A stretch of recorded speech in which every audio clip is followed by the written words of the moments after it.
It's your boy, U-Goboy. That's Mongo, all right? This is the U-Goboy podcast channel. But before we start, hit that like button, hit that subscribe button.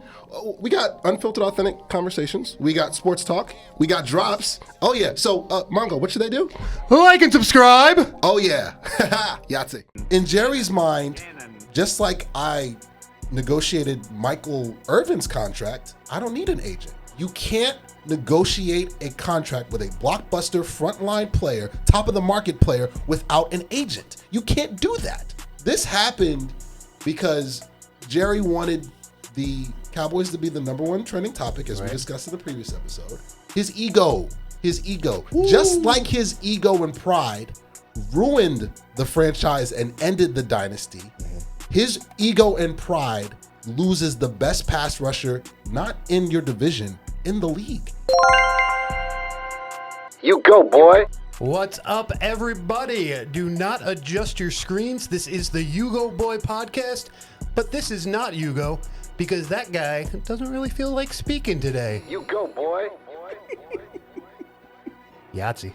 Let's go. Whoa. Hey, this a vibe, nigga. Whoa. Woo. Secure the bag, I need more. Hey, 3P, Jordan, whoa. Woo. I can't keep it on a low.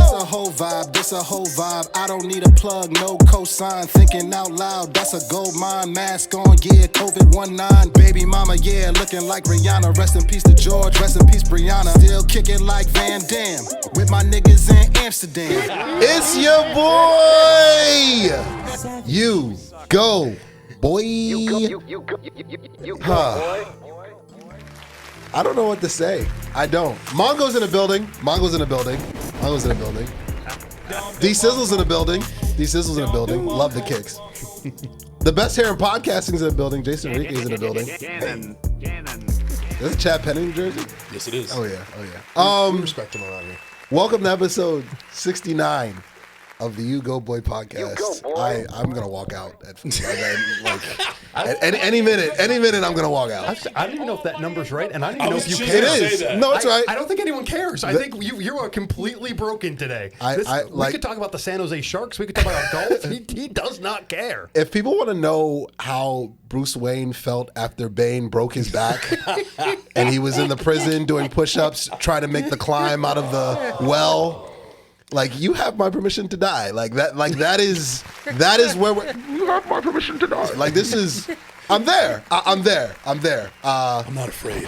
Yeah. I'm angry. I'm angry. I am. You know who's angry? Every Dallas Cowboy fan. Oh, yeah. They're angry.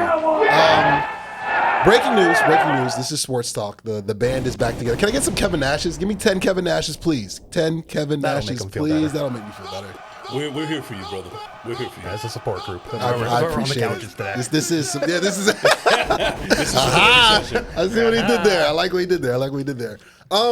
Yeah. So I was story time with You Go Boy. I was visiting my dad in rehab.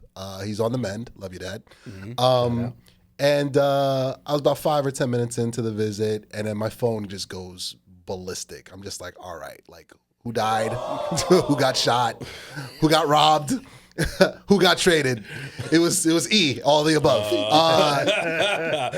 MICAH Parsons is traded to the Green Bay Packers. The Packers of Green Bay. The Packers of Green Bay against the Giants of New York. Stay off the drugs, kid. Before I get into my soliloquy, you guys know I have a lot to say about it. I'm going to start with Mongo. How did this happen? Why did this happen, Mongo? Why is MICAH Parsons a Green Bay Packer and no longer a Dallas Cowboy? How about them Cowboys? When we talk about the Jets a little bit later on, because clearly I'm a Jet fan. Oh, yeah. The word that Aaron Glenn has made me feel this offseason is functional, which for a Jet fan is a really good word. That's a curse word. Right. That's right. It almost sounds right. It almost sounds weird coming off my tongue. And the thing is, why that's so important right now in the NFL is just how many dysfunctional teams there are. The Saints proving if you have 2 quarterbacks, you have none. The Browns proving if you have 4 quarterbacks, you have none. Savage.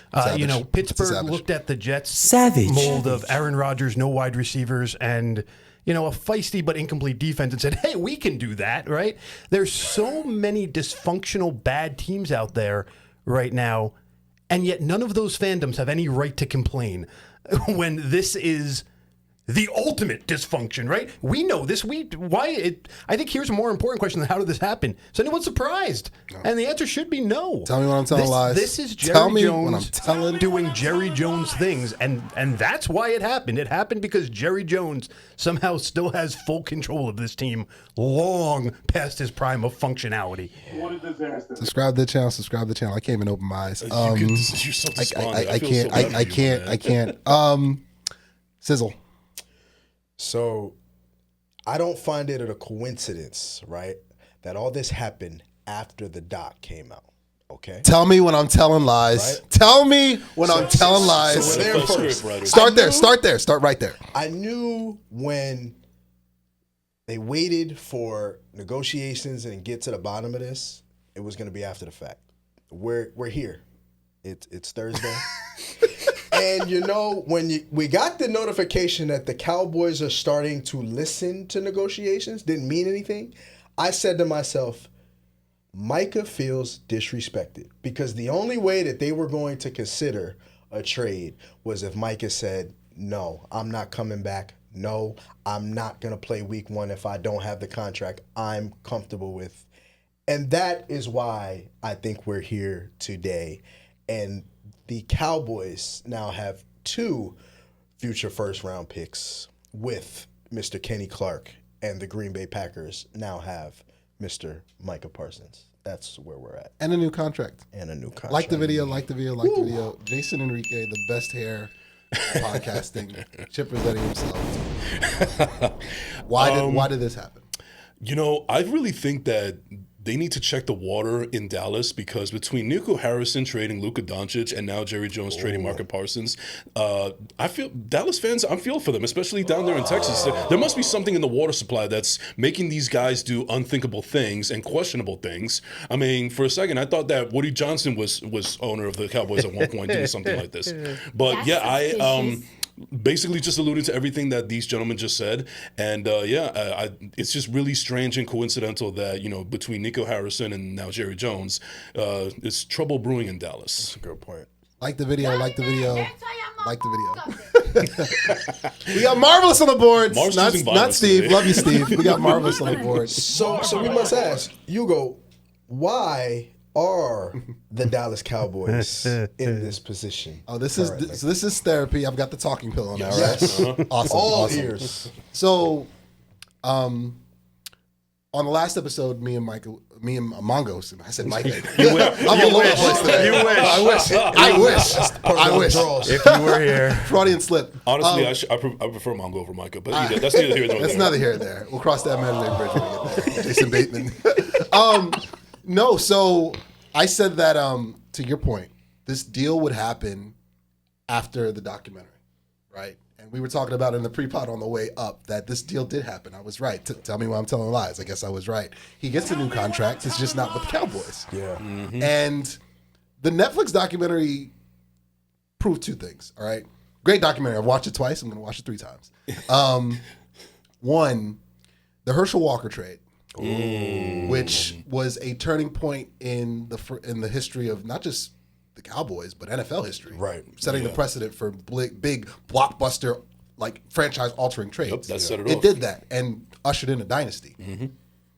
That's one. And number 2, a Hall of Fame head coach being fired after back-to-back Super Bowls. Mm-hmm. Right. So in one sense, an owner does something life-changing, life-altering. Ushers in a dynasty, brings championships.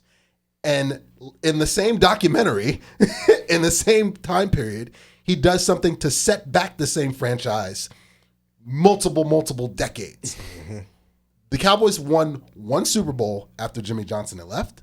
Yes. They've won 4 playoff games since Jimmy Johnson has left. 4. We're talking 4 within the last 30 years. Yeah. You can win 4 in one playoff run, as you guys have done multiple times. So what you saw is an owner that continues to go to the point that me and Mongo discussed in episode 68. This isn't about football. This isn't about football. No. Because the money for Micah's contract was earmarked 2 years ago. Mm-hmm. The Cowboys had the money and resources. They still have the money and resources to do this deal. Yeah. It's not about the money. It's about the brand, as we just discussed. Give me 50 Denzels. I just got the drop in for this episode, and I didn't even know I was going to do that. That was that first take, right? Yeah, it was on first take. Denzel Washington, a Cowboy fan. Yep. A Cowboy fan. Mm-hmm. One more Denzel. One more Denzel. All money ain't good money, Jerry. Say it again. All money ain't good money, Jerry.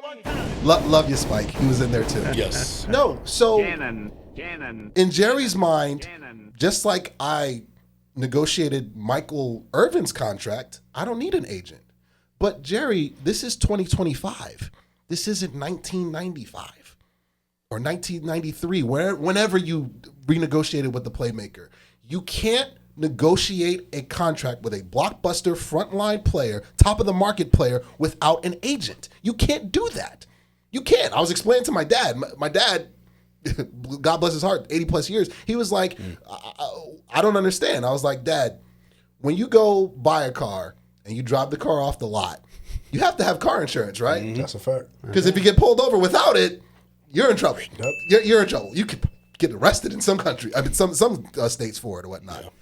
When you're a top of the market player in any position, quarterback, running back, whatever, pass rusher, you can't negotiate your contract without a representative being there. The Players Association wouldn't even allow you to do that. Yeah. Mm-hmm. They'd file a grievance. They're just like, what are you doing? You're going to mess up the money for everybody coming behind you? Tell me when I'm telling lies. This happened because Jerry wanted the Cowboys to be the number one trending topic, as we discussed in the previous episode.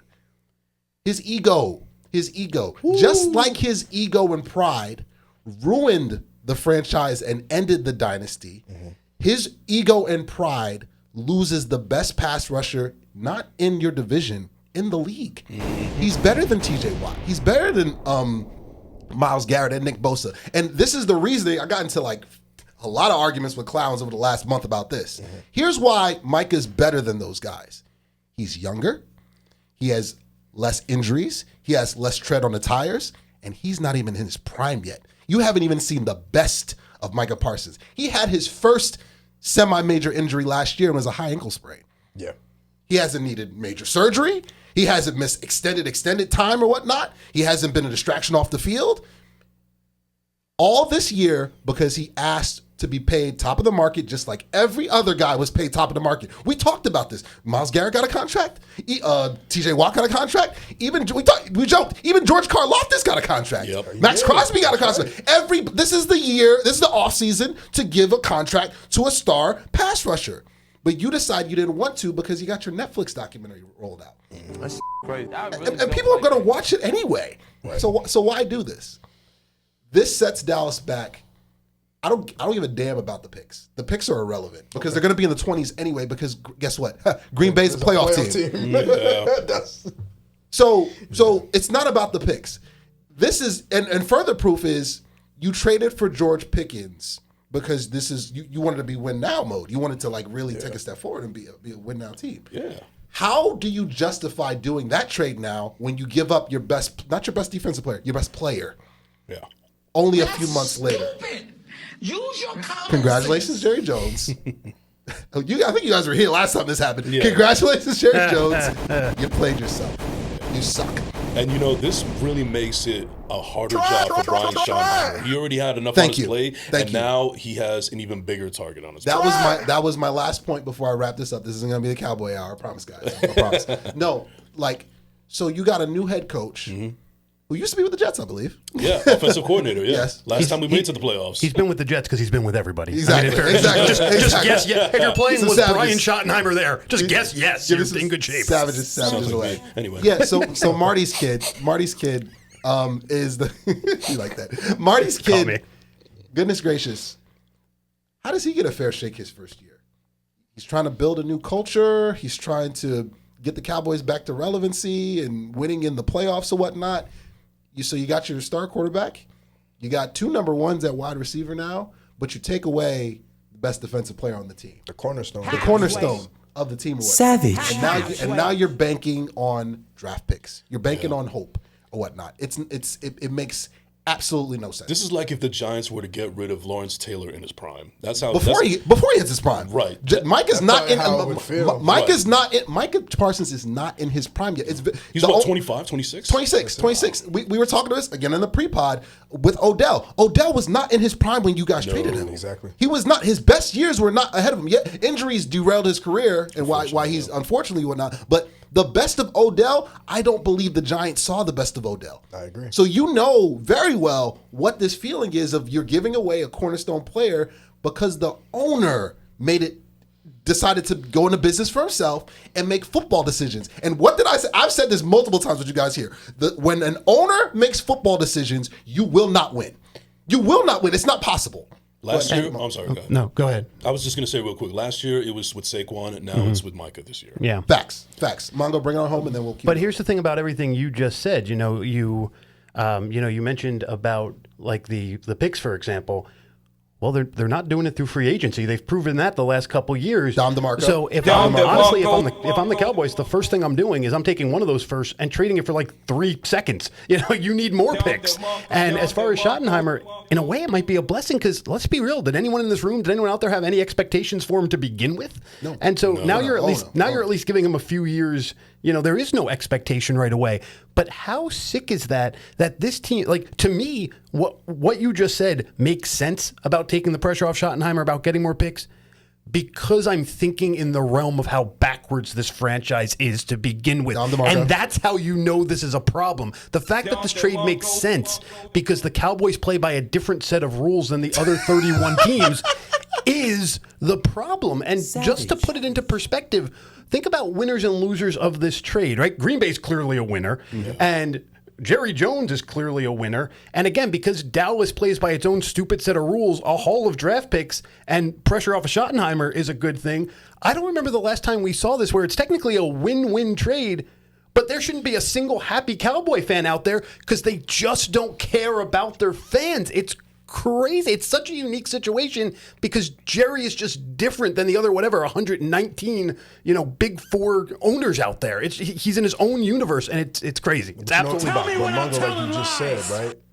This trade, logically, the Green Bay Packers win and Jerry Jones wins, but emotionally, the Green Bay Packers win, but the Dallas Cowboys franchise and fan base hurts. 10 Dom DeMarcos. 100%. 10 Dom DeMarcos. Can't make a real decision off emotion. You can't. Yeah, I really hate to compare the Yankees and the Cowboys together because you know how I feel about that. But it's almost like the same arrogance that the Cowboys are running with the Yankees, where like they already know that they're going to be relevant. They already know that people that don't even watch the sport know what the logo is. They know what the New York logo is. They know what the Dallas Star is. So they're not worried about relevancy. They got that. If anything, this is just more about infamy more than anything. Yeah, the front office, again, it's parallels. It is, because and all of us are Yankee fans, so we all see it in 4K. Yeah.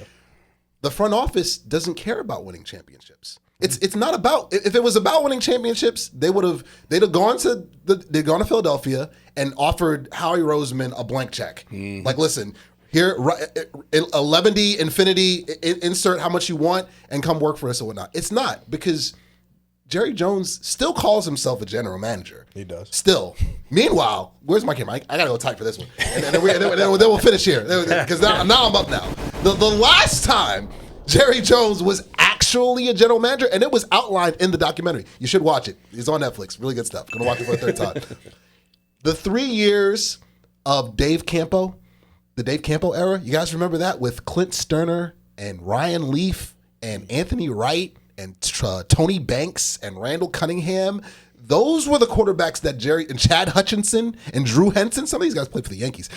Like, those were the quarterbacks being rolled out, and Jerry Jones had his finger on the button. And Troy Aikman even said it in the documentary. A big reason why I retired was because Jerry was trying to figure out and play GM, and I was like, not on my time. Savage. I'm a Hall of Famer. I've given you 3 championships. Now you want to play GM now and mess up my resume for the last 3 years, giving me concussion after concussion? Go to hell. Like, I'm out of here. And he still was a first ballot Hall of Famer. So, Micah, I'm wearing your jersey. I'm not going to stop being a fan of you. I love you. Have fun in Green Bay. But Cowboy fans, buckle up. Arch Manning's coming. Yeah, but he's also still Penn State alum. That's and he's Penn State. Yeah. He's just like Saquon. I love Saquon. Exactly. I hate the jersey, but I love it. I feel differently, but hey. To each his own. Like the video, like the video, like the video, like the video. Diesel's like, get it in blood, man. Get it in blood. Oh, he's just getting warmed up. Oh, yeah. Wait till he starts sizzling for real. Speaking of sizzle, you guys are in the main event. You guys are in the A block. Well, the D block technically. D block. So switching gears, the Giants. I thought you were going to come here in a Jackson Dart jersey. Because Jackson Dart is the MAGA Patrick Mahomes of the NFL right now. He's lighting it up. I've just been enjoying what he's I've on fire. been seeing. He's on fire. You're on fire. But everything. I think going into the draft, I think we killed it. Matter of fact, all of our draft picks made the 53-man roster. Shout out to the Giants. That's Don DeMarco. I'm excited about that. I went to training camp. I always tell folks, Life flex. about the team until I see them practice once or twice and I get a feel for what's going on. The energy is different. In MetLife, man, it's shout out to the quarterbacks we acquired with Russell Wilson and Jameis Winston, but even just having a guy like Dart being able to come in and just know how to be a pro already without starting your first NFL game. There's no pressure on you this year at all, regardless of what the outcome is. I love that for the team. I love that for my coach. I love that just for my GM. You got a lot of scrutiny. But, right now we're in a good space. And we can start the year. We got a gauntlet of a schedule. And it's like, it just don't even matter. It's not like you expected us to make the playoffs. There's people saying we're going to go 0-17. Just go out and be 4-4 if you find a way. I'm cool. I don't want to win a chip till like 2027. Honestly, I'm cool in 2025. I'm cool in 2026. So I'm just excited for the future. It seems like what we have is going to be the unit. I feel like my front seven is going to make a lot of noise that I don't have to make. And I'm just excited. That's all. That's what I can say about. What I'll say before I get to you guys, your take on the Giants real quick, and then we'll get to the Jets. You guys, all jokes aside, you guys have your quarterback. Dable has his guy. He doesn't have Daniel Jones anymore. He doesn't have. Say that one more time. He doesn't have Daniel Jones anymore. He doesn't have Dave Gettleman's guys anymore. He's got his guys. Yeah. And I felt like the evaluation of a head coach and GM doesn't start until they find their quarterback. Yeah. I know that I believe. Shout out to Michael Lombardi, friend of the show. He said that. Ryan Broaddus said that. A lot of OGs in the game have said that. It doesn't really start until you got that guy. You guys got your guy. Yeah. You guys got Abdul Carter, Penn State. We are. Mm-hmm. Please win a national championship for the love of God. It's like you guys have building blocks and pieces in place to finally start. Yeah. You guys have been. This was like the 6th rebuild by my count, including coaches or whatnot. Like that, yeah. So I feel like you guys finally got it right. Yeah. After a lot of years, and now a decade of darkness. Yeah, exactly. You guys have been in the wilderness. Whoa, 100%, 100%. And so this year, this is a building block year, and I feel like you guys are trending in the right direction. Finally. So there is a need for excitement in parts of Jersey and New York. For sure. Yeah. I think you nailed it. With your reservation of this team saying, up 4-4, I'd be thrilled, saying you weren't making any, judgments before you even saw them. And I think any Giant fan I've talked to, the first thing I say is this is one of the easiest incomplete grades for me at the moment. That's facts. The Giants, especially in the last 15, 20 years, have had a big history of lightning in a bottle moments, right? Dable's first season kind of comes out of nowhere. The two Super Bowls kind of come out of nowhere. And so this is a team and this is a fan base that can make that mistake of let's go for it, let's make our big splash. But in this particular case, especially listen, Jackson Dart looked great this preseason, but one of his big bugaboos was his decision making in big spots in big SEC games. And so let's not put him into those positions necessarily, where it becomes, oh, this is the guy that made him not in the discussion for the number 1 pick, or that's why he wasn't as high as he was in the draft. And then even a guy like Runyon, Runyon has some statistical, when you start to look at those like third level PFF, numbers, he has some flaws, and they came up in some big moments last year. He's another guy you don't want causing a big sack in a big game too early, that kind of thing. And they have guys like that up and down this roster. Let these young guys develop. Let these guys get more experience. I would, if I'm a Giant fan, I'm with you. I'm thrilled with 6-11. I'm thrilled with 5-12 this year.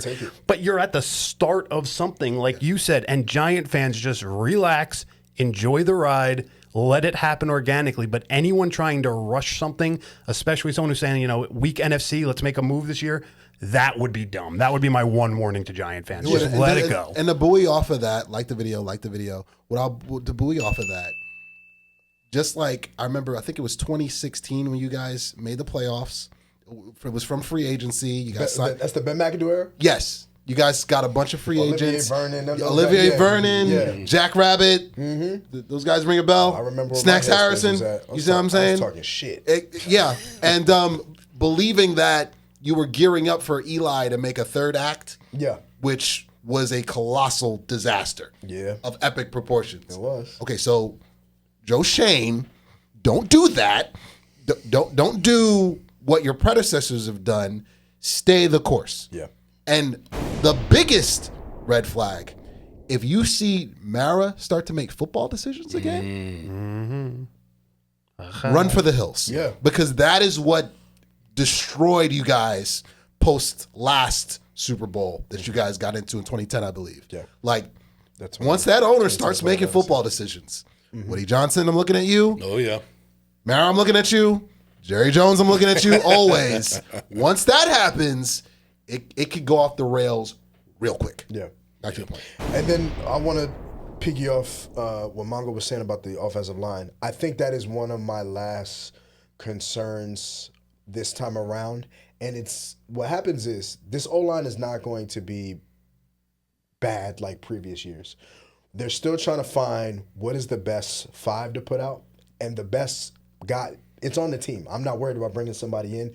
We just got to see, maybe this guy is playing right guard, maybe he needs to play center.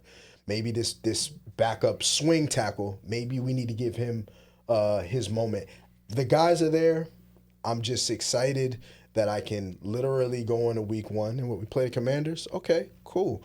I know what their expectations were. They made the NFC Championship last season. But I'm not nervous. Because why? These boys are going out so far putting up 30-plus points a game. I don't know when the last time I've seen the Giants put up 30 points a game with the first, second, and third string. Never seen that before.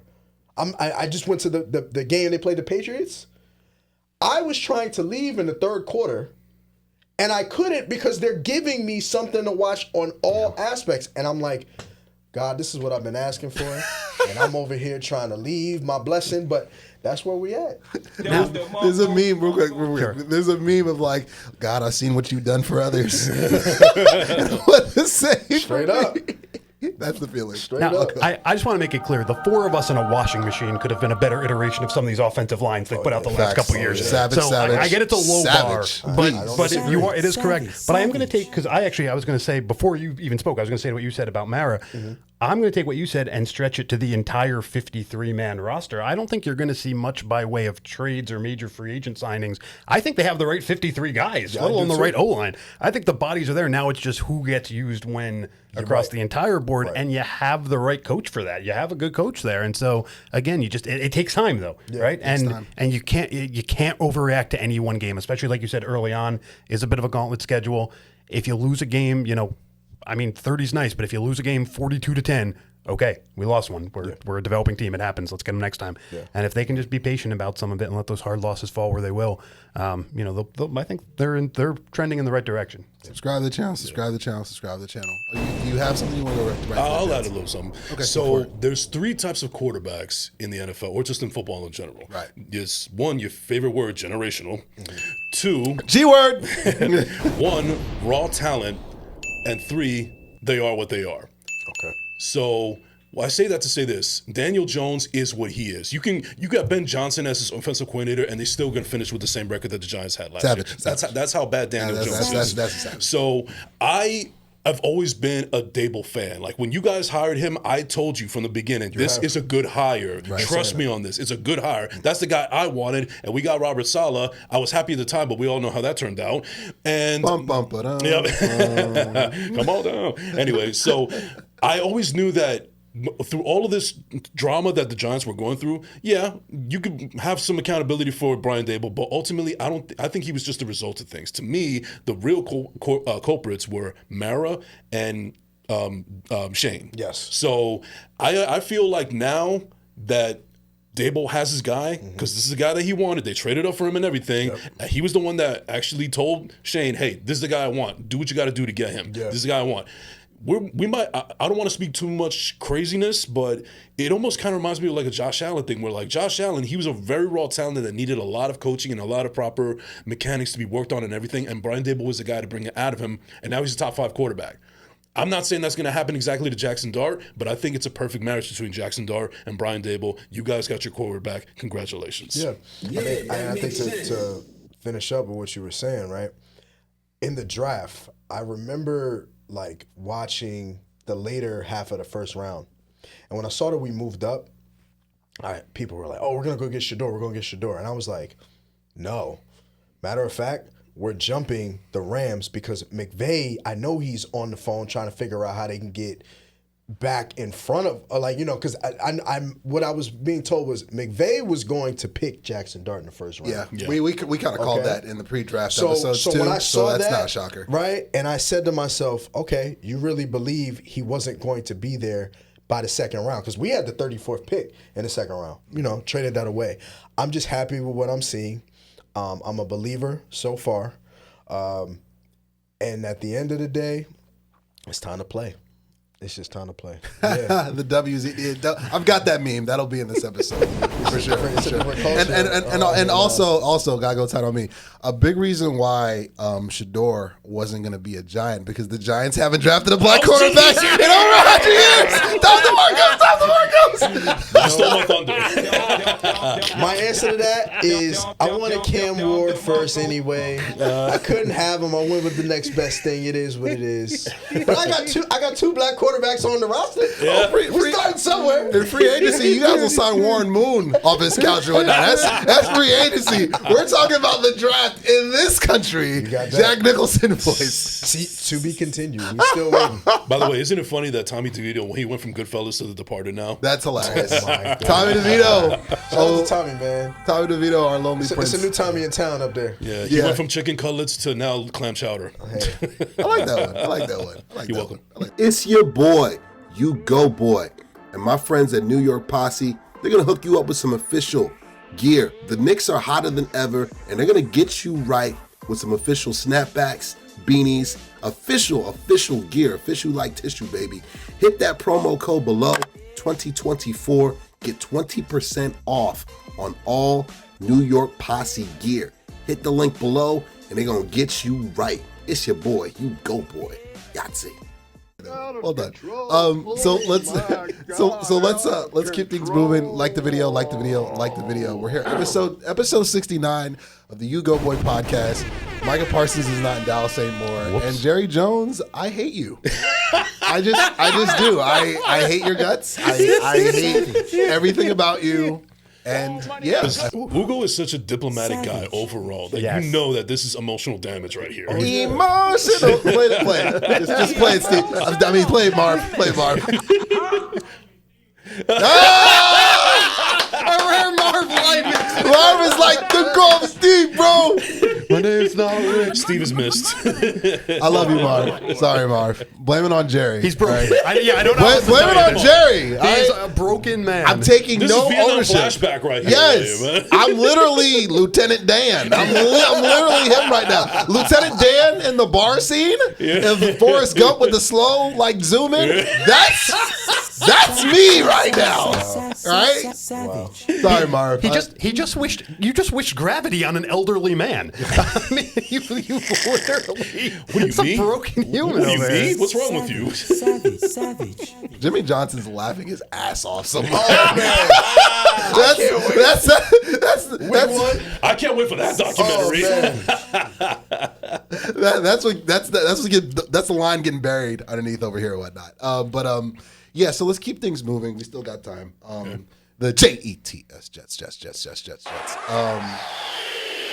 So the Jets. So are we thinking Arch Manning? Because you guys can't have him anymore. No. We're in the sweepstakes for Arch Manning now, baby. What is the goal? What is the exercise this year for the Jets? We'll start with Jason Enrique. We'll end with Mongo. He's in the bullpen. Sure. We got warmed up here. Get warmed up, man. Get all slow tosses in there. Honestly, I don't know. I haven't felt this unexcited for an NFL season, specifically with the Jets, in a long time. I mean, to me, I don't know. First of all, you guys know that I was not high on the Aaron Glenn hire to begin with. You know, that's not the guy that I wanted. I'm okay with it, I guess, but so far I'm seeing a lot of all talk and no substance. Like, I got to see who he is, but honestly, I just feel like this is Todd Bowles all over again. You know, but a little bit opposite because you actually have a fiery guy as opposed to somebody that's just stoic the entire time. But it's like, all I'm saying is that Aaron Glenn, he needs to start winning and winning fast because he's already going at the media. He's already going at the fans. He's trying to show how much of a tough guy he is. And I'm also afraid that he's also going to get a soft landing if they don't produce right away because we already know how chummy he is with Woody Johnson. You know, you could also make that argument that this is a Woody Johnson hire because of the relationship that they had when he was a player with the team like 20 years ago. Yeah. I want to jump in right there. So the opposite of what's going on with the Giants who play in the same building, MetLife, the Snoopy Bowl, all that good stuff. They have their quarterback. Yes. All right. For now, God knows what next year or 2 years from now is going to look like when Dak demands a trade. We've got our quarterback. All right. We're not doing many services, but we have our guy. I asked the same exact question to Mongo after the draft. Why did you guys not draft Shador Sanders? And to off of that, amend that, why are you putting all your chips on Justin Fields? Is it to be a bridge quarterback to the guy you really want this upcoming offseason? Or does Aaron Glenn really believe, I can't even say it with a straight face, does he really believe Justin Fields is going to take you guys into the playoffs for the first time in over a decade and to the promised land? Again, I don't know what they're thinking.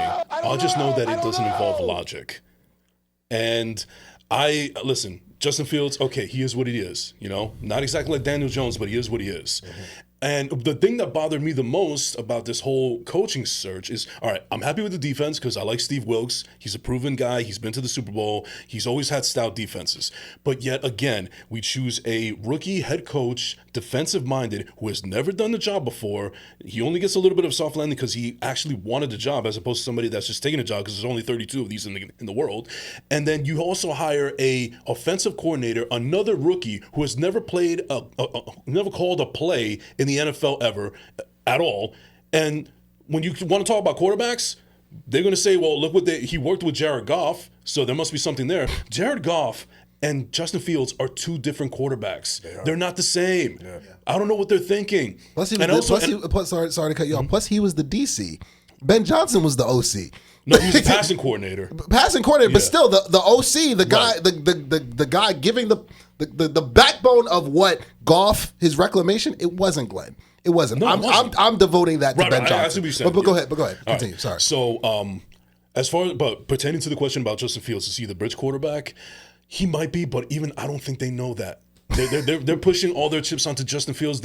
I don't know what they're doing. They're in the Pine Barrens right now. One of my favorite episodes of The Sopranos. That's what they are. The New York Jets are in the Pine Barrens with Steve Buscemi right behind the camera. That is what's going on. That's why I'm predicting a 5-win, if that, season with the New York Jets. I'm done. Okay. Where's the Marv cam? Like, I wish Marv is smiling from ear to ear from the Pine Barrens reference. But go ahead. So I'm going to ask you a question, and then I have an answer for you, right? Seems unfair, but sure. Yeah, what in the Jerry Jones is that? This is what number I'm thinking of. I'm out. Who is the cornerstone of your offense? Garrett Wilson. Okay. So the answer that I'm going to give you is Justin Fields was brought in to make Garrett Wilson happy. Ultimately, They already did that when they got rid of Aaron Rodgers. Well, And the contract. so in a way, yes, I see what I agree with where I you're see where coming this from is with going. this with No, I Aaron see where Rodgers, this is right? going. Yes. I see where this is But going. this is how I look at it. The options in free agency for you guys, it was getting a little dark. Justin Fields and Russell Wilson both leaving Pittsburgh. I'm sure between Woody Johnson, between your staff, they had a conversation, and somebody even had to sit down with Garrett Wilson, and he probably came out and said, that was my guy when I was in college. I think we can still make some magic happen. He can make things happen on his feet if need be. Right. I really do think that bringing him in was to make sure that at least for this season, something was done. Because I started looking at your quarterback room, and it was starting to get a little dark because now you're looking at it like, okay, you drafted a kid out of FSU. He wasn't ready to come back from injury, ends up retiring. Yeah. And then you don't have Tyrod now, right? It was one of those things. I think they're downplaying his injury, by the way. Keep right? going. It was a situation where at the end of the day, y'all had to make some type of move that made sense to let everybody go, all right, we'll give him a shot. Because I don't think there was anybody else out there that you guys would have had the same feeling of let's see what he can do this year because of what you saw he did in Pittsburgh last year. There was, it was a possibility. He had some flashes, and you couldn't, like you said, why did they pick Shador? Just like every other team, they weren't sure if Shador was a first-round talent. Right. Realistically. Not saying the kid shouldn't have been picked high, but I can see the Jets going, this is our best bet, and let's see how it goes. And going into the next year between the draft and who's available free agency, we'll cross that bridge when we get there. That's how I feel about the situation. I agree. I don't think he was y'all number one pick. I don't. I'm with him on that. I don't think so either. And to rebut that, I hate to use this analogy. I apologize, but this is the MO with the Jets. It's almost like the same thing with Aaron Rodgers, where they're letting the prisoners run the prison instead of the warden. Basically, Woody Johnson is basically trying to assuage his players because he knows, and he'll never admit it, that he knows that he has to get in nice with the players and feed to their egos and their demands in order to remain whatever relevancy he thinks that they should get. Like the video, Mongo, bring it home, and then we'll quickly preview each conference, and then we'll do your top 5 thing. Yeah, it'll be super quick. Then we'll get up out of here. I'll try and do this as quick as I can, but we just hit a lot of stuff. I want to get to your question. I'm going to answer your question with my own answer in just a moment because mine makes even less sense than a question with an answer. Savage. But to your point about Woody Johnson, now that's something that he's always done at every level. I think back to when. Even things like they released Le'Veon Bell instead of getting a 7th rounder for him, right? So that he could go somewhere else, so that Woody Johnson could show the world, hey, veterans, come here, we'll take good care of you if it ends up not working out here. So that has, kind of glass half full, glass half empty. Sometimes they overdo it, and I'm with you on that, but that has always been their way of doing things, and in that sense, I don't mind it. Now, back to your original question, back to the original idea here, I have been saying it from day one. You can all say it with me if you want in 10 months when I'm correct. Just learn to love it. With the 13th pick in the 2026 NFL Draft, the New York Jets select. Give me 10 Denzel. Defense player. Give me some Denzel. Give me some Denzel Washington. It's a lock. Now, here is what I've taken from our preseason, and this is the only part I disagree with you on. Okay. I watch Aaron Glenn, and I get huge Coach Boone and Remember the Titans vibes. Ooh. I'm watching him. If someone messes up, he pulls them over, gets in their ear, and then sends them back out there, better off for him. He'll laugh at the refs. If he disagrees with something, he'll get right in the ref's ear about it. And I'm okay with that. And, you're seeing already Aaron Glenn's stamp on this team. And to your question of who is the cornerstone of the offense, it's a trick question. It's the defense. They don't particularly care about the offense. This is look at what they did right down the line. I think Steve Wilkes ends up getting redeemed by this team by the end of this, but they bring in Steve Wilkes effectively just to be grandpa because Aaron Glenn's going to handle the defense. They bring in Wilkes just to add another defensive mind. They bring in Chris Banjo, who, by the way, I said was the best addition to this coaching staff all along, and that special teams has been balling. Chris Banjo, special teams guy, but a safety. He actually played for Wilkes. So they could have gone out and got like a former receiver who's a special teams coach, but they go on the defensive side again. This is a team that only cares about the defense. So my answer to Justin Fields is, by rule, there has to be a guy who takes the snap from the center. I really don't care who it was.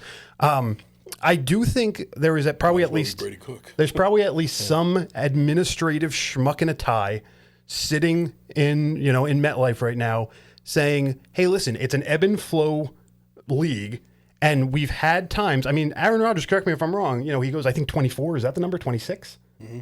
But he's the second QB off the board that year, right? I think it's Alex Smith, and then it's Aaron Rodgers. Yes. Yeah. Okay. Right? So in a world where you can theoretically get Aaron Rodgers at 24, because think about how many rookie quarterbacks have come out the last 2-3 years. We're getting back to that point where you're not going to have 6 teams drafting a QB in the first round again. So if you can get to a point where you're consistently drafting between 15 and 25 for a few years here, then you're not necessarily out of the future at quarterback. And I think that to me is my big takeaway from the Jet preseason. And I'm going to look. I'm looking out at our universe here. Here's what, and feel free to disagree with me, but I felt very sure they were picking 13th. I now feel more confident they're going to pick 14th than 12th.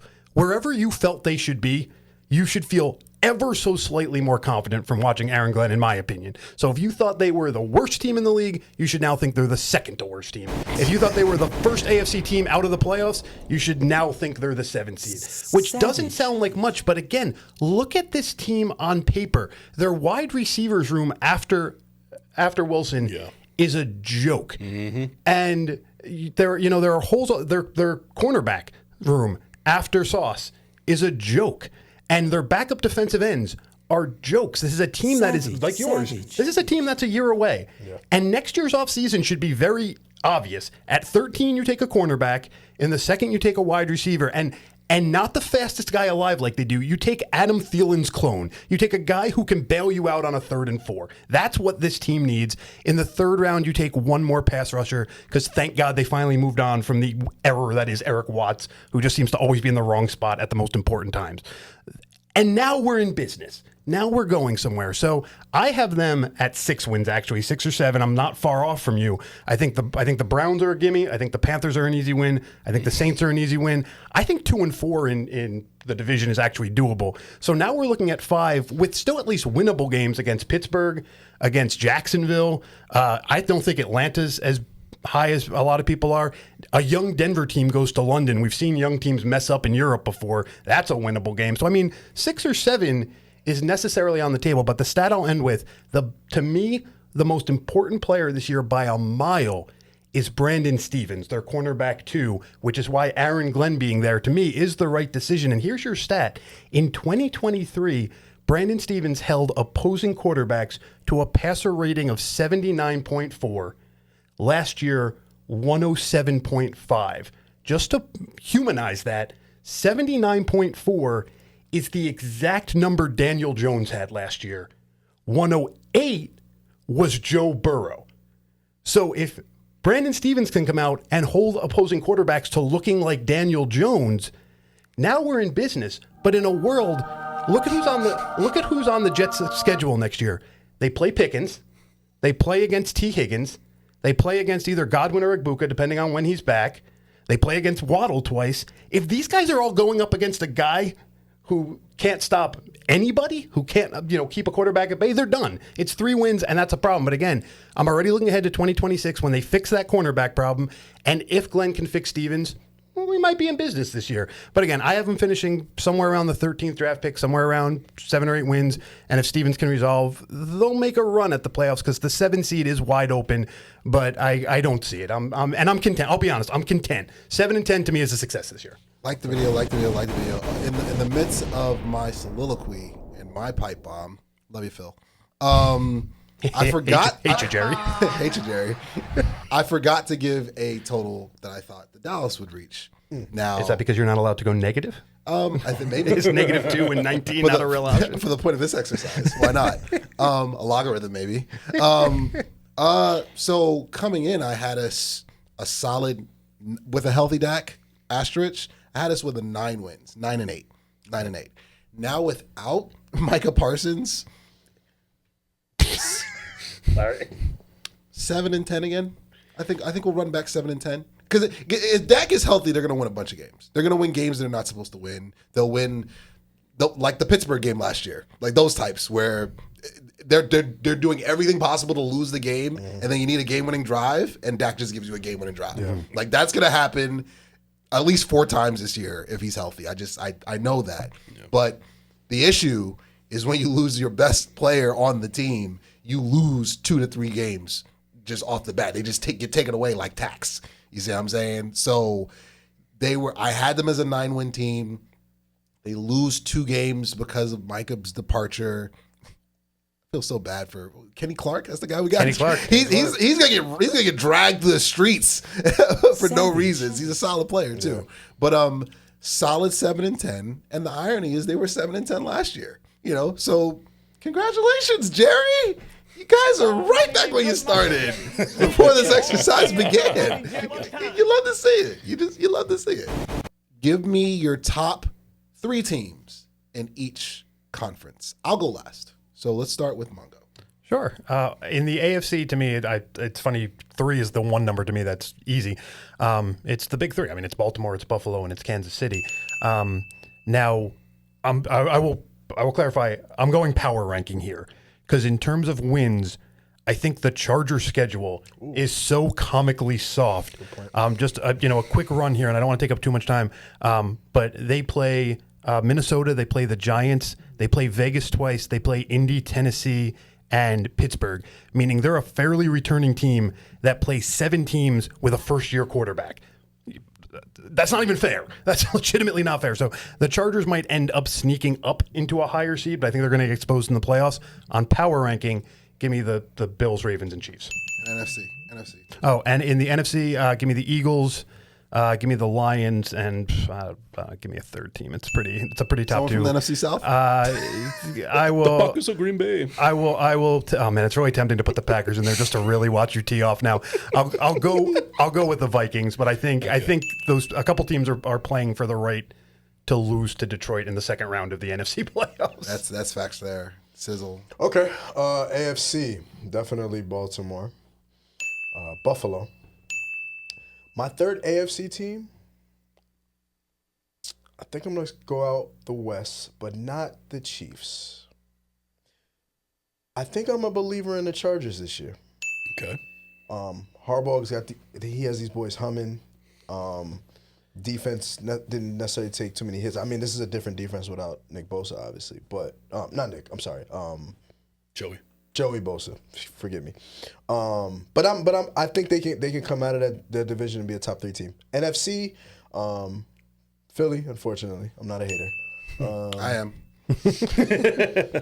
I think they have the mechanics in Washington to still be relevant. And you know what? I got a surprise for you guys. Out of the NFC South, I'm a believer in the Tampa Bay Buccaneers this year. That's not the Carolina Panthers. My boys, man. My boys, take the over. I think you believe in Baker, right? I think Tampa has not. Baker has been in the league long enough that he can operate.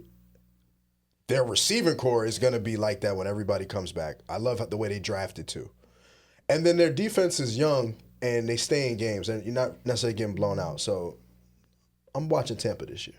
Yeah, gotcha.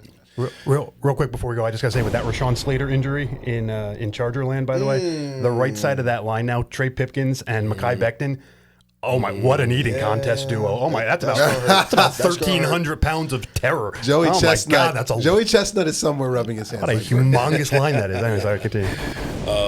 Until they prove me otherwise, Kansas City Chiefs, Baltimore Ravens, and Buffalo Bills. Yep. NFC, Philadelphia Eagles, Green Bay Packers, and I'm going to go with the Bears. The Bears. Okay. Well, we have another hour to kill. You know my disdain for Ben Johnson. Lord. I'm out on all things Coach of Ben the year. Johnson. Coach of the year. Trending. Pending. AFC, give me Baltimore. Give me Buffalo. One of those teams, I really believe this is it. They're going to come out this year. I really do. Yeah. Barring catastrophic injury. Salute. And 3, I'm just going to slice it in half. I'm going to split the baby. I hate that term, but that's what I'm going to go with. It's either going to be Kansas City or the Chargers. That injury, like you mentioned, I completely forgot about that. That is going to compromise. And just bizarro world, Kansas City, them getting Simmons in the draft, guy that we both talked about. We loved him coming out of Ohio State. Yeah. If that knee is healthy and Mahomes has a rock and that offensive line is shored back up, don't be shocked if Kansas City, same bad time, same bad channel, they're back in it again or whatnot. So, but I'm still, I got to see how it plays out. But that third spot is either of those two teams. I do. Okay. In the NFC, no, go ahead, go for it. I was gonna say real quick. Speaking of Kansas City, I'm convinced after seeing how this summer played out that if they would have won the Super Bowl last year, Travis Kelce was going to propose to Taylor Swift. I saw it coming. I saw it coming. Savage. Savage. Yeah, that's savage. That's savage. That's a Denzel too. Why not? All money ain't good money, Jerry. I love that drop. And in the NFC, give me the team from Philadelphia. I'm not going to say their names because they don't deserve it. But they're Super Bowl champs. Like the Voldemort of football. Respect. Exactly, the Voldemort of football. The team from Philadelphia, give me, I want to say the Lions, but those coordinators not being there, I got to see it. That's why I didn't put him in my top 3. I got to see it. It's tough. And they just released Dan Skipper, so the dynasty's over. Exactly. if The dream is doesn't- over. If that doesn't say we're in trouble. The dream is over.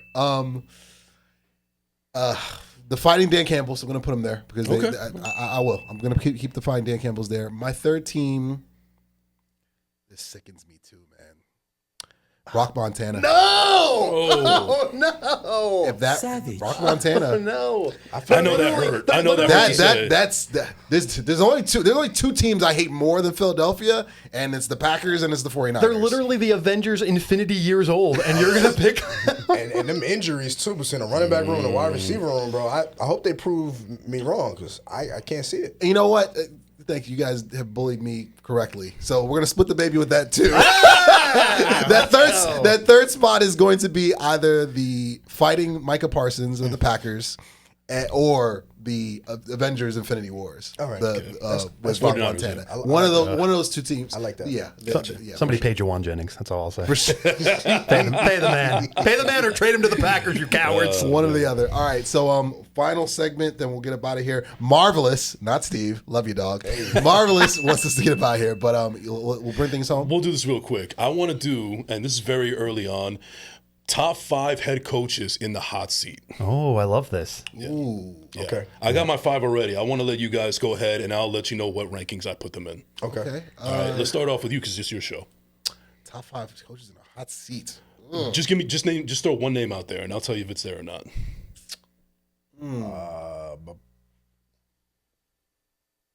It's got to be a team that missed the playoffs that should have made the playoffs. Oh, I'm going to go with my guy from Zach Taylor. Zach Taylor is number 4. That's a good one. That's a good Zach answer. Taylor's number 4. I mean, he has Joe Burrow, one of the best quarterbacks in the league. He has to get it done. Joe Burrow can't do it by himself, even though he's doing it for the most part. But yeah, Zach Taylor, the Super Bowl was a long time ago. It's time to step up. All right. 5 years ago. Yeah. I'm putting out Kyle Shanahan.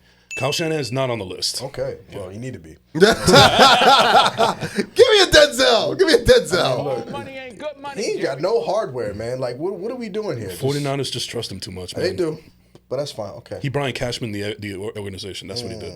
They're the Buffalo Bills of modern football. They lose in the Super Bowl. Go ahead. I always get the Mike M's mixed up in this league. Whichever one is coaching the Miami Dolphins. That's a good Mike one. McDaniel's number one. That's a really good one. Give me 10 Yahtzees. 10 Yahtzees. It's go time to Mike McDaniel. When they were calling him the quarterback whisperer and all the defensive genius, we haven't seen it. You have Cheetah. You have Tua, who I was never a believer in. You had whatever weapons you had that are nameless. Miami hasn't done anything. They made to the playoffs, sure, but they haven't won. The Jets have won more playoffs than the Dolphins in recent memory. That's how bad it's been. So to me, Mike McDaniel is on the hottest seat going into the season. agree. So we got number 1 and we got number 5. Dable got to be on that list. Dable has to be 5. Okay. Dable has to be on that list. He was on that list until he's just outside of it right now. But I think he got a little bit of an extension because of the culture surrounding the team. Yeah. And Jackson Dart just may save his career. I don't know about Shane. I put Shane more in the hot seat than Dable. They turn the heat down. Don't mean it's not on, but they turn it The down. oven is still on. Yeah. It's simmering. It's simmering. Yes. Preheat. Yes. Yeah. Exactly. Yeah. 300. All right. So we need Are we number going 2. in the circle? Are you up, or are we just throwing out its way? Just do it out at this this point. point. Okay. I think it's Shane Steichen over in Shane Steichen is number 3. Let's go. Oh my I love God. this game. I hate all coaches. I'm great at this game. All right. So we need number 2 and we need number 4. Okay. Mike McCarthy. I'll give you a hint. One is in the AFC and the other one's in the NFC. Oh, okay. All right.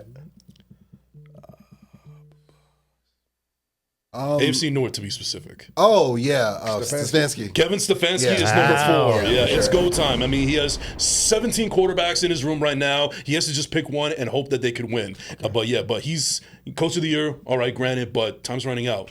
So You don't think the fact that he has 2 day 2 rookie talents who spent more time in the courtroom than on the football field this summer will? You mean one that he wasn't even excited to draft in the first place? That will earn him a pass. Can I get the camera on me? Ladies and gentlemen, that is a savage. All right, and then now we just need number 2, and it's an NFC team on the West. It's funny because I know what team I want to say, but I don't know who coaches this team. Who coaches the Cardinals?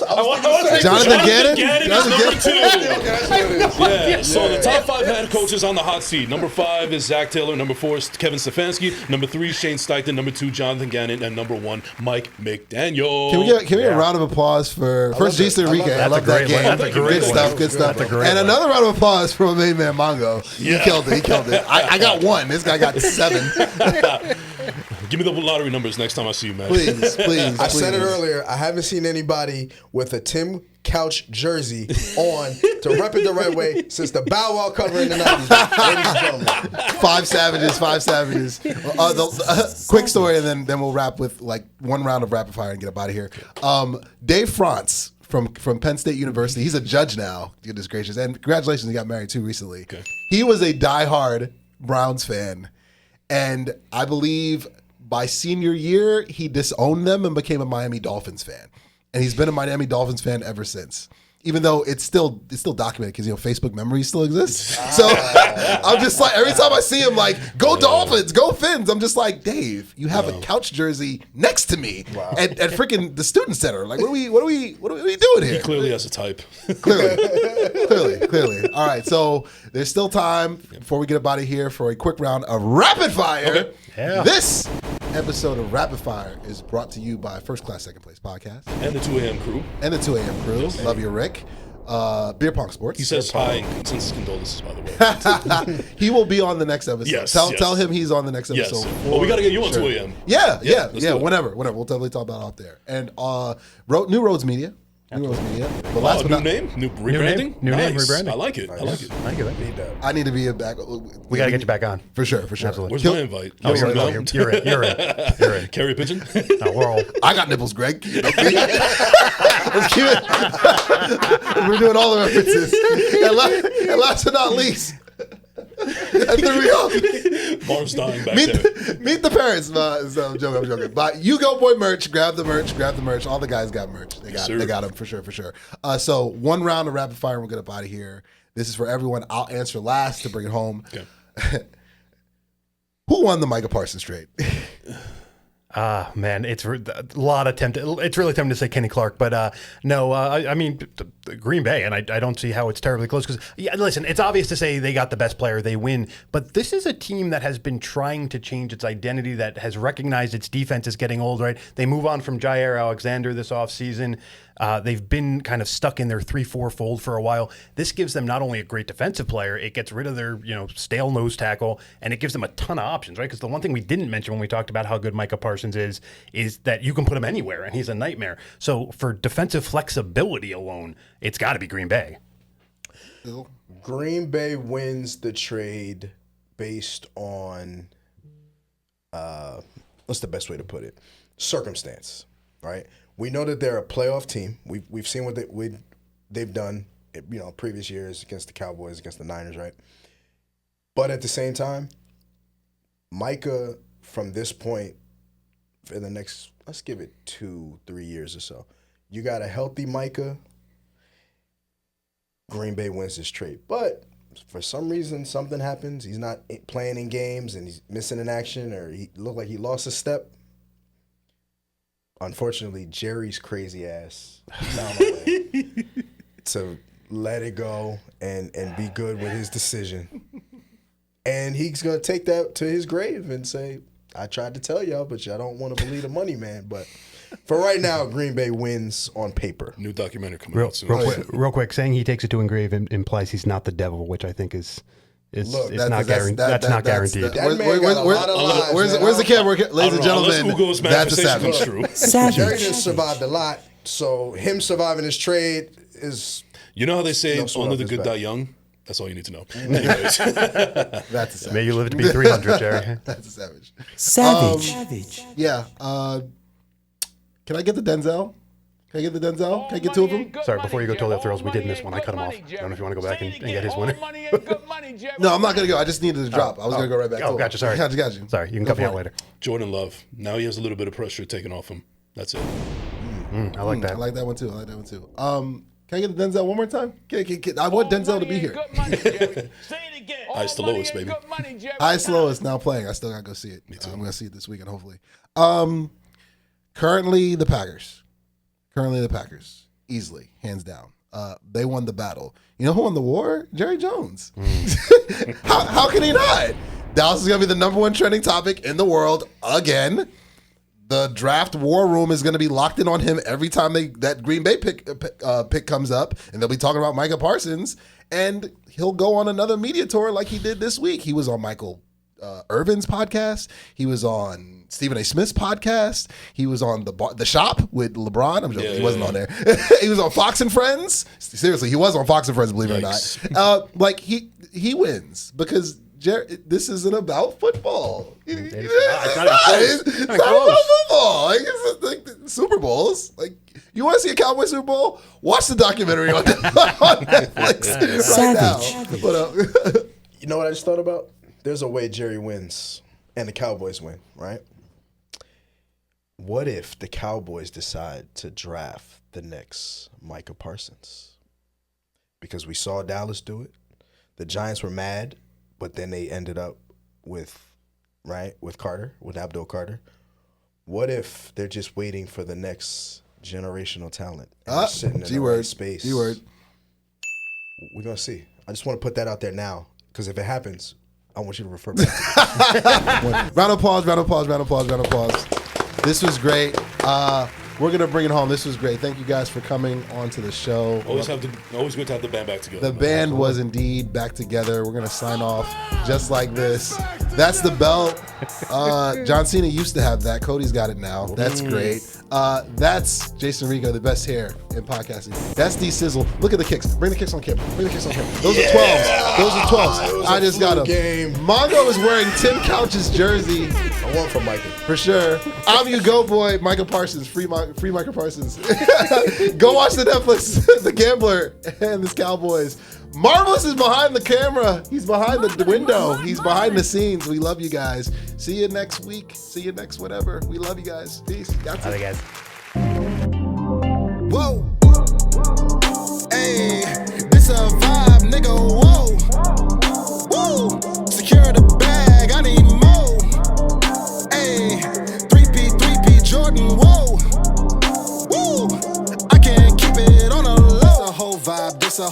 vibe. I don't need a plug, no cosign. Thinking out loud, that's a gold mine. Mask on, yeah, COVID-19. Baby mama, yeah, looking like Rihanna. Rest in peace to George, rest in peace Brianna. Still kicking like Van Damme with my niggas in Amsterdam.